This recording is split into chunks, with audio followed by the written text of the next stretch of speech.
This small and echoey room, I don't know if you could hear the echo. I think all I hear is echo. This small, really echoey room is essentially gonna be my home office now. How did this happen? Well, this is my last day in this room. I'm moving out of my room because I will be switching rooms with my brother. It's painful to say goodbye to this room because first of all, the lighting in this room is amazing. It is stellar. It is the prettiest lighting I will ever probably come across in my entire life. I'm not emotionally attached to the room. I just more so really like the light in this room. I don't even sleep here, which is really the main reason why I am very willing to give up this room because I use it for aesthetic purposes only. But the switching process is already over.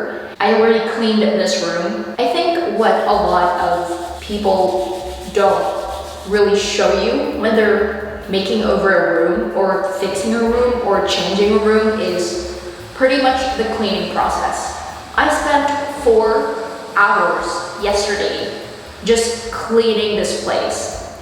The thing is, the moment you put on the paint, if there are any oils, the paint will peel off, and if there are any protruding dust or hair, you will see it mark once the paint dries, and I truly do not want that. So now that everything is done, I'm pretty sure we just have to paint, and this is the start of something new. Okay, I'm ready to paint.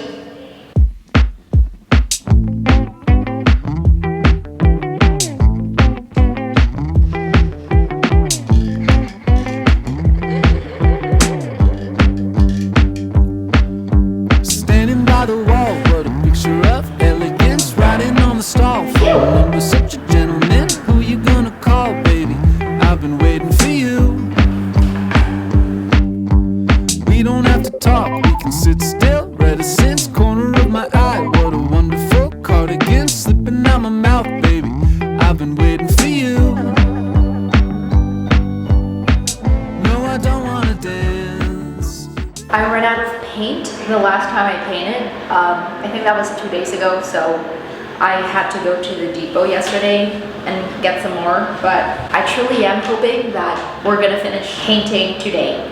I have been painting for 3 days. Today's gonna be the 3rd day that I'm gonna be painting, and this is such a small room.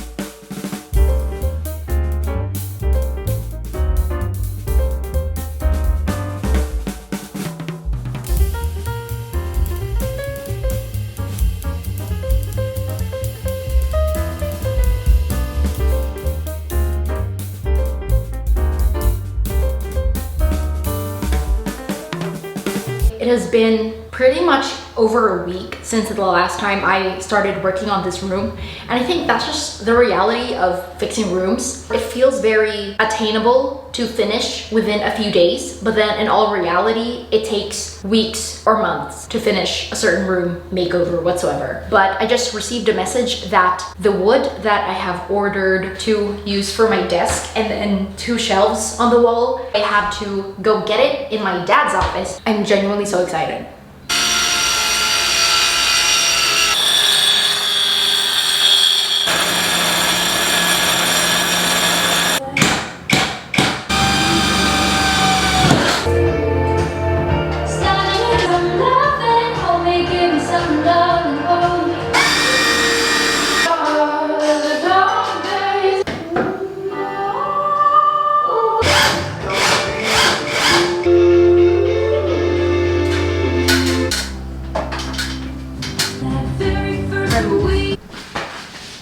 Good morning.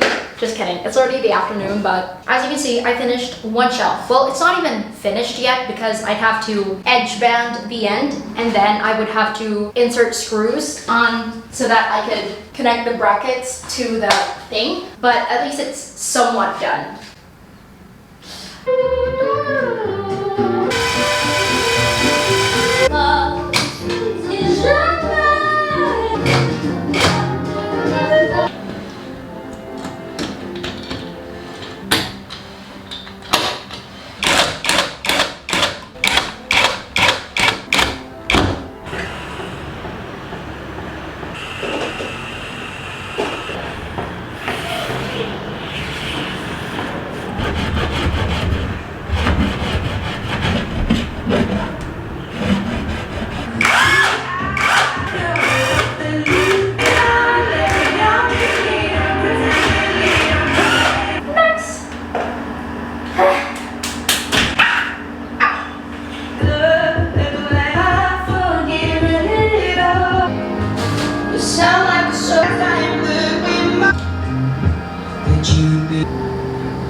weeks since I last finished this entire room. Yes, this is genuinely the only time that I found the will to actually show you anything.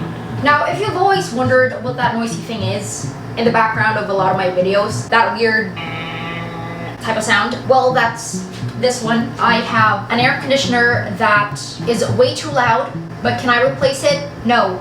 So this is the most neglected part of this room, and that is my cabinet. Ow! I hit my butt with the handles. Okay, sorry, that was unwholesome. But we already know this cabinet. What more can I say? I'm actually planning to change this. Do we call it a countertop? It's a little gross. I don't know what paint the carpenter used. It does not age well. Now this painting. Could you tell who made it? Admittedly, this painting is not the best thing in the world. I made it. I don't know what to feel about it. It's a painting. I also made this frame. Now in here is my keyboard. This is beside the cabinet, and do I actually know how to play the piano? No. But am I trying to learn? Also no. But it looks great here because first of all, it makes me look very musically inclined, and it just feels great to have a keyboard.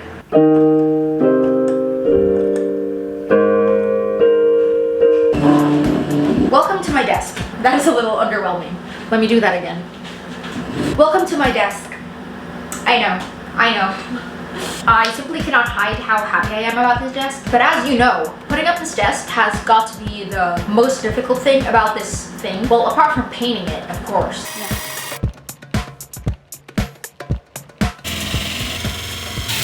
I now have this television mounted on the wall.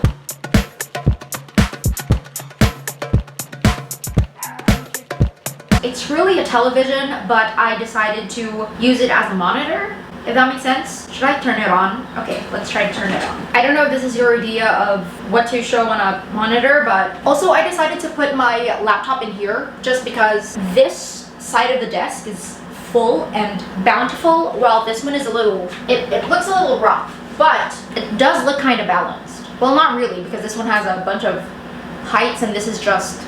This art is actually by a local artist. I have the certificate of authenticity of it, but I don't know where I put it. Actually, you know what? I don't know if I'm allowed to show any of these art. I don't know how intellectual property works because I'm still going to take that this semester, but let me just check first. I don't think I could show you. This is really sad, but this one is by Hiro Yamagata. He is a Japanese artist. I got him at a Japanese Surplus. Also, I think I need to pee. It was a really great Japanese Surplus because it's also the place where I got this chair. I love this chair. It is a vintage leather chair. I am very unsure if it's genuine leather or...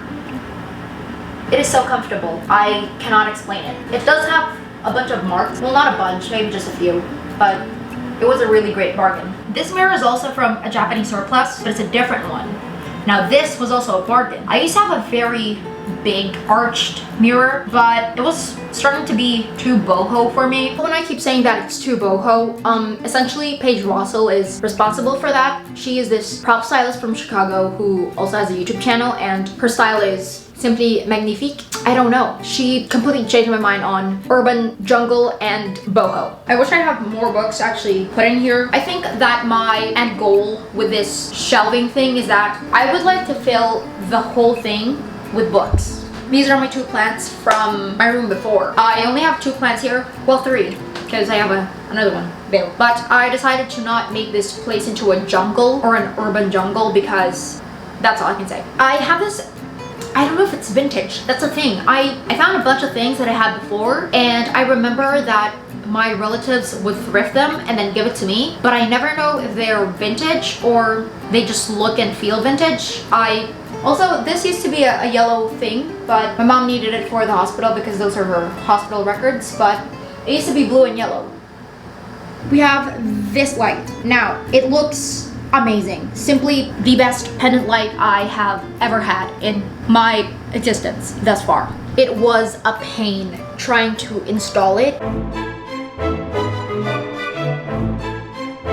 I got them from I forgot the store. Is it Lucendi? I think I got it from Lucendi and it was on sale. It used to be 3,000, but then they reduced it to 1,000, which is simply amazing. It was a little damaged, that's why they had to discount it, but honestly,